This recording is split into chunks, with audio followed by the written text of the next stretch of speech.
Awesome. Well, hi, everybody. Thanks for coming to see me today. I'm sorry if I sound a little slow. I'm on cold medicine. Should prove to be a very interesting set of interviews. So I guess, should I introduce myself, or do you guys know who I am? What should I do? Yeah, go ahead and introduce yourself. Okay. My name is Rial. I'm a voice actress for 80 Films and Funimation Entertainment and Sentai Filmworks and Bang Zoom and like all these different people. I'm currently listed as the most prolific anime voice actor in the United States. I've worked on over 275 different titles. I also do video games and stuff. I just recently did some work on Wonderland 2. I worked on a video game called Explosion Man, which just had its app released. So excited. And Comic Jumper and just a whole bunch of other stuff that sometimes I don't even know the name of because Chris Savick just goes, "Hey, you wanna be in this video game?" And I go, "Yeah." So you find out that you're in things because your little brother plays video games and goes, "Hey, I think you're in this video game." "Oh, sweet, I am. Yay!" That's what I was doing. Thought it was just for Savick's personal files. But that's basically it. I've done a little bit of everything. I've done voice acting, and I also adapt scripts from translations, and I've done some directing. So, yay, that's me. How old were you when you first decided that you wanted to get into this? I guess that's kind of a hard question to answer because I never really decided to be a voice actor. I decided to be an actor, and that happened when I was about 12 years old. I was a prima ballerina, and I hurt my knee and ended up not being able to pursue a professional dance career. So I had to think about what I wanted to do at that point. And I found theater, and I was able to use my dance technique on the stage, and then kind of went into the whole musicals and Shakespeare and all this stuff, and kind of grew from there. And when I was going to college, I went to college with a gentleman named Jason Douglas. And he's a great voice actor and actor who's done a lot of great stuff. He had mentioned that there was a company in Houston, Texas, of all places, that was dubbing anime. So I went and auditioned, and it just happened. And I always feel bad now when people ask, how do I get into voice acting? I'm like, it fell into my lap, pretty literally. So it's hard for me. I try to give them the best advice that I can, but it's so different now. Because now people actually want to be voice actors. And when I started, if I had a voice actor panel, there'd be 2 dudes in there and nobody else, because nobody watched it. So it's so funny to kind of see it come full circle now. So, yeah. Woo! So yeah, I just wanted to be an actor. It just happened to, and I mean, now that I know about voice acting and I've studied voice acting, I'm like, why didn't my parents pick up on that when I was a kid and go, hey, our daughter has this weird voice. And she likes to mimic people and mimic voices she hears on television. Maybe we should just steer her towards this instead of ballet where she doesn't ever talk. But I don't know, it's been a great outlet. What was the first performance you were ever in? Theater-wise? Oh, goodness. In theater, I auditioned for this company. I was taking lessons because I was very careful not to, just jump in head first. I was taking lessons, and I was cast in these kind of after-school special kind of plays. One was called Who Says I Can't Drink? And, and then there was one that was called Tell Me It's Going to Be Wonderful, and one that was Just Say No. I forget, but they were all about teen pregnancy. I was 12, and I got to go on a little mini tour where we went and did all these plays for high schools and stuff. So here I was, a 12-year-old, getting pulled out of my middle school to go perform for these high schoolers and tell them not to do drugs. And I didn't even know what drugs were, but I'm like, don't do them, they're bad. Don't have sex. Ew. Gross. Boys are gross. It was really weird. So that was my first experience, and then from there I started getting into more creative stuff. It was an interesting first experience to have. And to go on the tour was cool, because what 12-year-old that wouldn't love to be pulled out of school? Excuse me. I have to go perform plays for other high schools around Texas. That's special. So not special, but I sure thought I was. It was fun. Seedy motels and all. My mom bless her. I don't know why she ever agreed to that. I'm curious about how you got into the writing. I'm guessing when you say Houston or Texas, that's Funimation. Funimation and ADV, yeah. ADV and well, now Sentai is kind of the same company with a different name. I didn't just say that. But yeah, they're all in Texas. And Texas has always been kind of a major hub for anime, which I never would have thought. I knew what anime was before I got involved. My brother was a big, huge fan, and I was like, Houston? Really? Or Dallas? Seriously? Weird. I'm happy for it. And what was your question? I'm sorry. How did you get the writing aspect of it? Was it through the companies, or was it outside of them? Or? It was through the companies. It was with David Williams at ADV. We were working on a show, and I remember that the scripts were just really, really bad, and that they were like written way under flap. So like you'd have 5 words and like 28 flaps, and so you have to make stuff up, or we're completely having to rewrite things on the fly.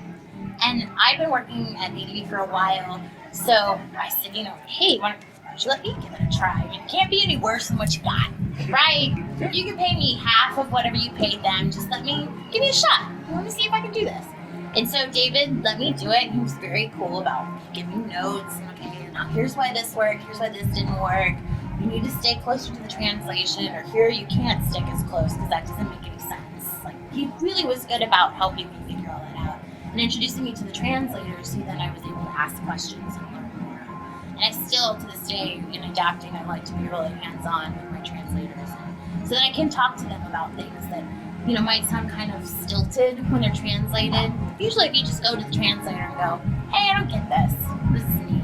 They're really cool about explaining it. Because they want, their product is not only mirrored in the subs, but in the dub as well, because we're working from their translation. So if we completely goof it up, it looks kind of bad. They don't want it. So. Are you reading it in Japanese, or are you reading it translated? Translated. I wish. I've been able to pick up certain words. But yeah, no, I can't. I would love to be able to, but I have a hard enough time keeping up with my Spanish. I can't imagine having to keep up with Spanish and Japanese. I'd probably get more practice in Japanese in Dallas, of all places. But it's crazy. It's kind of the crazy things that all the voice actors seem to be from Texas. Well, and I think it's just because we do so much of it there. Like ADV in our heyday, back when ADV was like kid, we'd have like 8 or 9 studios, and they were all working like double shifts. So you'd work like, 9 to 3 would be this person, and 3 to 9 would be another person, or 10 to 6 would be this person, and 6 to 10 would be another person. So we were working on twice as many shows. And then Funimation for a while only had like a couple of booths, but then they stepped it up, and now they've got 8 or 9 booths that are working twice as long. So for a while there, we were just churning it out like crazy. So it seemed like we were all from Texas, but it's really just because we were releasing the majority of it. And, so everybody got used to hearing us, and then a lot of our people have moved on to LA, and now they're in the Bang Zoom dubs and all that, so people are like, stupid Texas voice actors, but it's because we're growing and moving out and on and taking over other markets and stuff. So. Having been both an actor and a director, do you think, having come at it first from acting, does that make you do you think it makes you a better director, or do you get more like finicky with actors? I think any director, well, there's some that do not come from an acting background and they're great, but I think for the most part, it helps to have an acting background, if for nothing else, your ability to communicate with the actors. When you've been trained and you've gone through all this rigmarole that we had to go through as actors, then you know how to tell somebody to convey something without their body, because that's the hardest thing for an actor usually when they make the jump from stage acting to voice acting, is in stage acting you rely so heavily on your physical body, and then when you jump to voice acting you can't use that at all, because like that doesn't really make any difference to you at home whether I'm raising my eyebrows, because you can't see it unless it comes out in the read. So I think that it certainly helped to have that vocabulary, that actor's vocabulary to use with people. And then there are times when it can work against you, because you'll have an idea of what it needs to sound like in your head, and no matter what, the poor actors in there going, I don't get what you're trying to say. And you're trying to explain in all these fancy, flowerful ways of, I want it to be a little more green and put some depth on the last line and then take the end up at the end. They're just like, I don't understand what you're talking about. And then you finally get it and you realize that what you wanted isn't really what you wanted and what they did was better anyway. So it can help and hinder you, but more, it helps more than not, I think. It's like a dance party in here. It is. What's out of your stable of characters, which one have you had the most fun with? Thank you for not asking who's my favorite, because then I always feel like I'm like being mean to the other Right, I- 74 or whatever. It's like picking your favorite baby. I've had so much fun. It depends on like what aspect. Like if you're talking about what character is most fun to voice in like in specifically voice sense, then it'd be characters like May Wren and Black Butler. And this whole thing that she does, the talking like this, is just fun to talk like that all day long, yes days. Characters like that are cute. Kyoko in Full Metal Panic has a very weird voice, and so that one's kind of fun to do. Those are the most fun just because they're so out there. But as far as character-wise, I really like the character-driven shows. Shows like Razafon and Noir, and even the comedies like Sergeant Frog, where you've got these really great characters that just kind of carry the story. I've just wrapped a show that is probably one of my favorite things I've ever done. And I can't talk about it yet, which sucks. It's been a while. But in like the next month or so, there'll be an announcement and everything will come out. And you guys will know that was the show she was on. That one's one of my favorite because it's not only a different voice than any that I've ever used before, it's also a different cadence and speech pattern than I've ever used before. And I'm getting to kind of call on my roots a little bit, which is fun. With your different voices and things like that, I find that voice actors can sometimes slip in and out of them, and it's the same for London actors coming into America, or American going, you kind of slip in and out because it's something that you're doing for 8 hours a day, or you're doing for weeks on end. Do you ever find yourself, like you just did, showing us what you enjoy to do because you like the voice? Do you ever catch yourself in mid-conversation with friends or your family? Well, with family, certainly. Like, we always have been the types to, like, make silly voices to one another. And, like, my mom likes to talk like this, even though none of us in my family have a really hard accent. She's like, Monica G, y'all, what you doing today? How you been? I'm like, Mother, you're looking at because then you go back to Dallas or back to Houston into the booth and you're talking like this. And like, what happened to you? I'm hanging out with my mom. She doesn't talk like that. Accents, I used to find that, like, I was a hairstylist for a long time, and when people would come in with accents, I would just automatically take on their accents just because you have an ear for it. So, like, my poor hand for yeah, I'm sure at some point I'm going to start talking to her like this just because I'm so used to hearing it. You know what I mean? Like, you just take on whatever you hear, and you don't mean to. I think with me, though, because my voice is so distinct and so weird, that a lot of times I just get cast as my normal voice. So then people always think that I'm doing all these crazy voices, and I'm not. I'm just talking. That's just what it sounds like. I used to love getting on the internet back in the day. I don't read reviews anymore because there's as much good criticism you get the people that are just like, I hate Monica Rial just because she's got brown hair. Blah. So you don't want to read that every day. It's like, whatever. That was very classy. Show my true colors. But I used to love it back in the day because you get all the people that were on there that were like, I hate that fake voice she puts on. She obviously doesn't have that high-pitched voice. Blah, blah, blah. And I was like, man, I wish that wasn't put on. I wish this was like my real voice. Hello, how are you doing today? And this was totally fake, but that's fine. I'm making do with what I got. With that, do you see outside of anime, your voice obviously works for children's movies, especially with a lot of the 3D animation coming from Pixar and Disney and all that. Do you see, because I could see your voice fitting in somewhere along the lines of Dory or, any other character. There's so many things, and the problem is that in Texas we're so good about, like, we've got anime, and we've got some video game stuff coming up, and it's doing really well. And then we've got a lot of, like, commercial and production work, which my voice does not always go so great for. I've had to learn how, like I did in stage. Like when you do Shakespeare, I can't have this voice unless I'm playing Phoebe the Shepherdess. You know, if I'm playing Lady Macbeth, out, damn spot is going to sound ridiculous. But if I say, out, damn spot, that sounds a lot more convincing. So I've taught myself to kind of fluctuate between the two, which has helped in my voice acting career, obviously. So I kind of go back to that. I revert back to that Dallas because I do a lot of like drinking water. It's what your body needs. You know, that kind of stuff. Or, you know, welcome to Sitco, where we're looking out for you. You know, that kind of business. And so it's very bizarre to have to go in and then, you know, they have you audition for these real world roles, and you audition, they never see you. You walk in, you're like, hi, I'm here to do your oil commercial. We're like, I don't think through who we chose. And then you start talking about this. Like, oh, wow, great, good. I do, in fact, when I go back home, I do spots for Texas Motor Speedway, which is like, I'm sure you guys have like the NASCAR track or whatever here, the guys that they play the rock music, and it's like, this weekend we've got Taylor and Art Jr., blah, blah, blah, blah. I do know. And it's fun because they play like blaring, it's the only place, usually when you go in to record, it's gonna be quiet, or you know, like if it's anime, you'll hear the Japanese, but then that's it.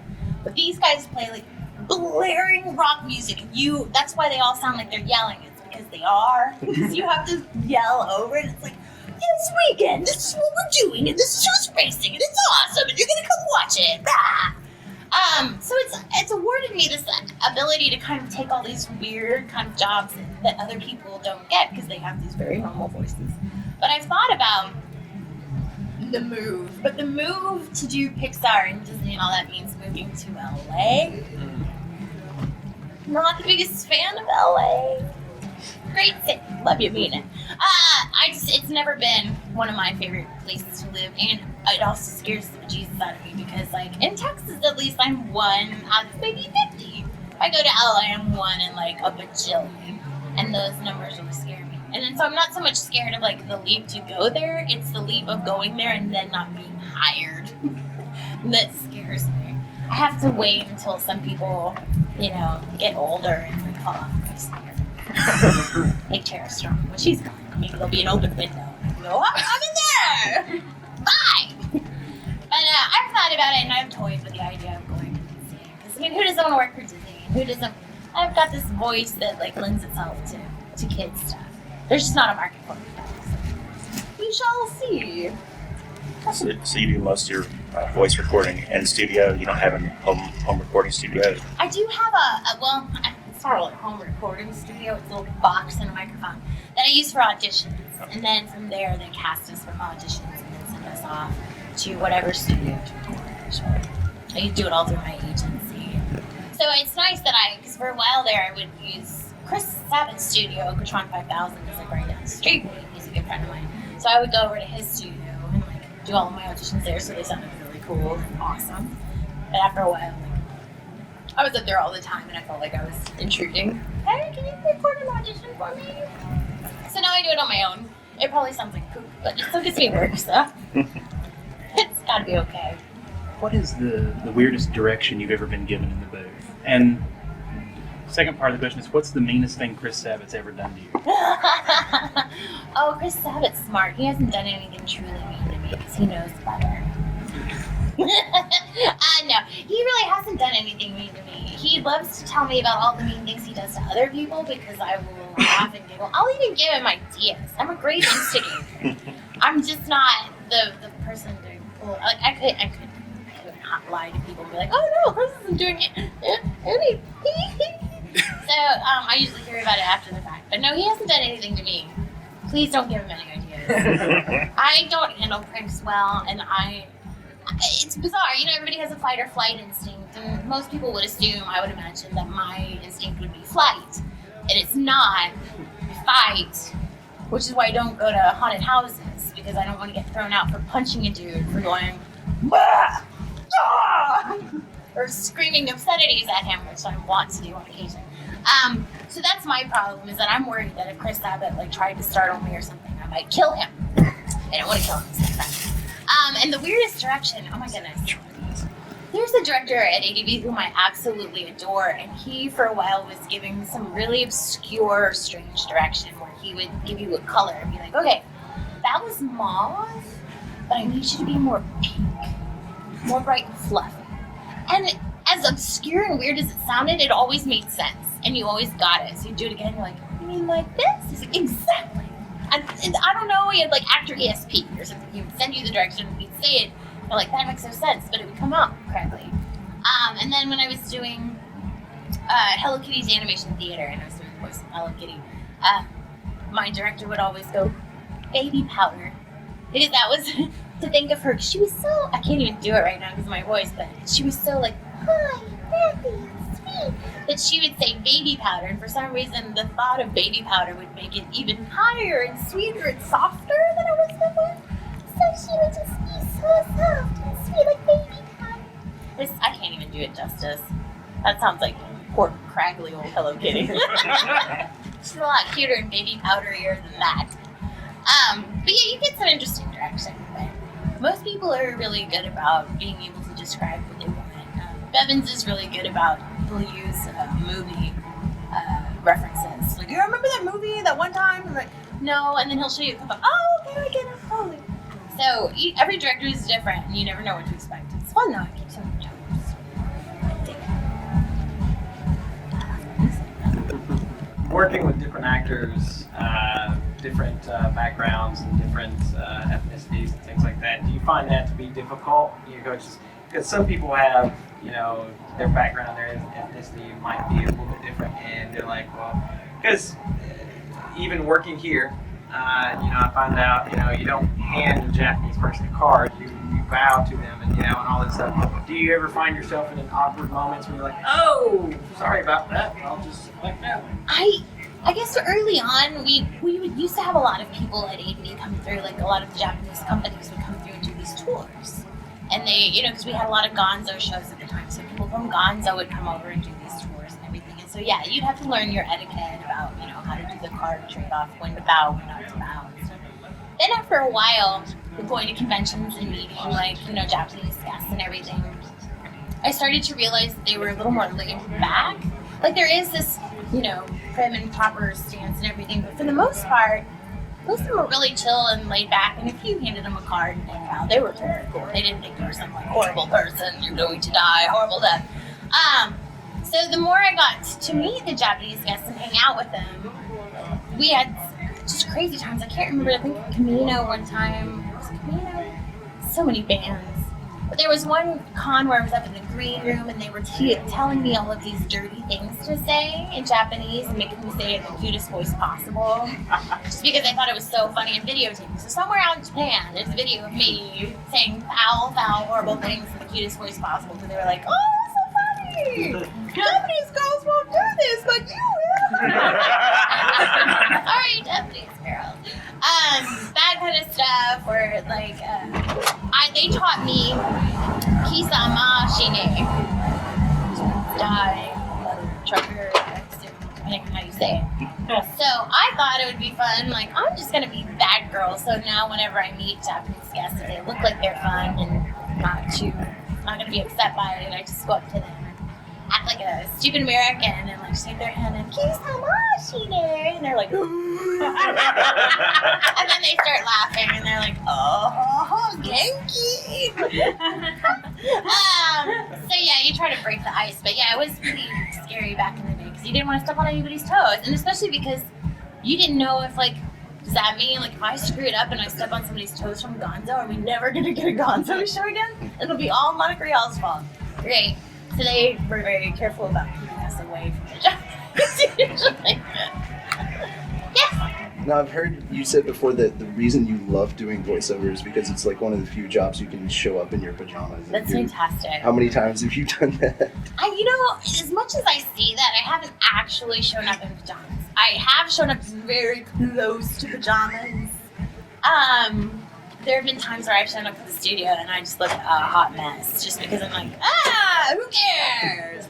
But especially recently, I've been doing a lot of on-camera work with the agency, so I feel like I have to get up in the morning and put makeup on and be ready to go, because somebody's going to call and be like, you're being chasey by here too. So, you need to be ready to go. Which has kind of put a damper on my whole pajama wearing thing, but I still do it from home, especially with my scripts, my adaptation. I can't tell you, like, all of Fairy Tale was written in pajamas. Yes! Natsu in pajamas. Those are my Tuesdays. But yeah, it's one of those things where, that's what's nice about it, is that you're not judged by how you look. So, like, I couldn't go on stage and play a 5-year-old. I mean, I could, but I would look really silly. But I can get in a booth and play a 5-year-old any day. It's really cool. I'm on another critter kick lately. I've been playing a lot of critters, and I love it, because I would never get to play a penguin or a cat or a dog on stage unless it was like a kid's show, And I can go in a booth and play a cat in the morning, a dog in the afternoon, and a lizard in between. So it's fun. I enjoy it. Yes. You mentioned that you were surprised to show up on video games. What are some odd places where you found out that your lines of dialogue were used? I guess the weirdest one is my brother plays this game called Tribes Ascend. He plays a computer game, and I had never heard of it. He goes, "You're in this game." I was like, I don't think I am. I don't know what you're talking about. He goes, "Monica, I'm your brother." And he goes, "At first, I've been playing it forever, and I didn't know it was you." He goes, "Speak with a British accent." I was like, "What do you mean?" He goes, "Like, do your Shakespeare British side. Do something hoity-toity." And I was like, "So if I talk like this," he goes, "That's it. And I was like, "I don't remember." And then I remembered. I was like, "Oh, I did." And it was some lady. And he's like, "Just use British. She's hoity-toity." I'm like, "Okay." Because, all British are hoity-toity. She's back there. So it was like, "So-and-so has the flag. We are now going to get back our flag." And it was so, she wasn't very exciting. She just kind of said what was going on in the game. And my brother was like, "That is so totally you." I'm like, "That's not me, Gal." And then sure enough, I went to watch it. I'm like, "Oh, that is me. Oops, I'd forgotten about that one." Yeah. He goes, "I just feel stupid because I've been playing it for 3 weeks and I just realized it's you." I'm like, "Sweet. That's what I like to hear." It's like that show that I'm just wrapped up, that I'm so excited about. I've had several people go, "I didn't know that was you." I'm like, "Job done." I like to keep people on their toes. It's fun. Yes. Has there ever been an acting, directing, or writing job where when you got into it, you just felt completely like you were in over your head, like, "Oh, what the hell's going on?" There's been a couple that I've had to work my way back out of. The one that I guess was just overwhelming, and it's not because it was a bad show. I absolutely loved the show. It's just that I was doing so much. I was working on Nabari no O. I was writing the scripts as I was directing it, and I wrote the whole show, and I directed the whole show.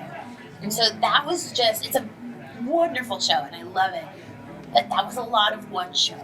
Like 12 hours of my day, every day, was Nabari no O. So then I would go to sleep and have dreams with these dudes, these ninja dudes, just hanging out in my dreams. Like, my family wouldn't be there, my friends, it'd just be the ninjas and me and Yorte hanging out, having a cup of coffee. I'm like, this is so weird.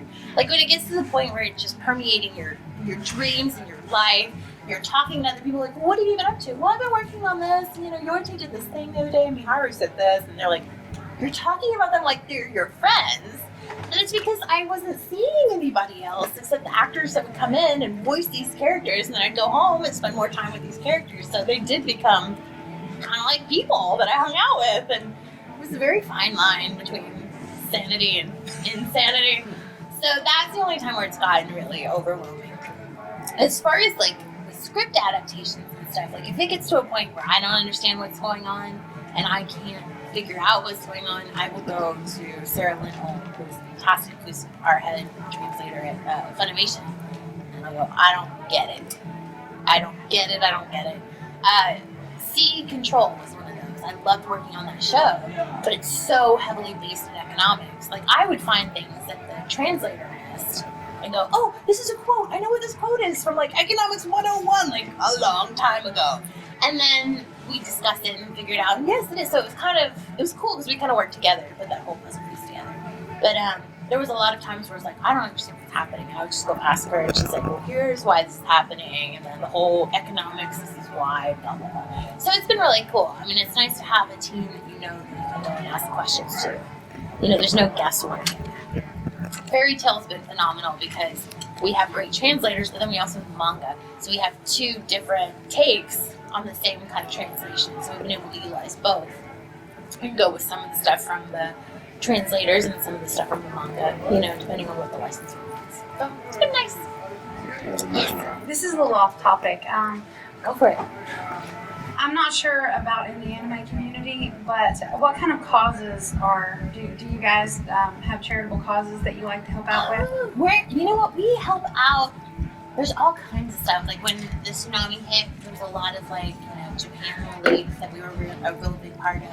I know like the One Piece podcast guys will do stuff. Like we're always willing to support. And like my big thing is the charity auctions too. I love like this time I forgot because of my coldness. Because of my sickness, but usually I try to bring stuff for the charity auction. Funimation likes to make donations and stuff. So we're all really charitable people. And then we all have our own charities, of course, that we donate to in our own time and stuff. Talking about anime fans, get back to Japan. Yeah.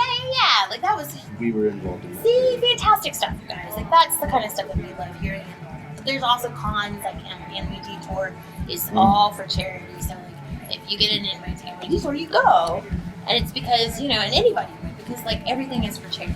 So I mean, like it's good stuff. And we love helping out in any way we can. Certainly, like the we have tables at Funimation of just stuff. Hola, senor. Go hide. You're gonna hate all the stuff that I've been doing in the autograph book.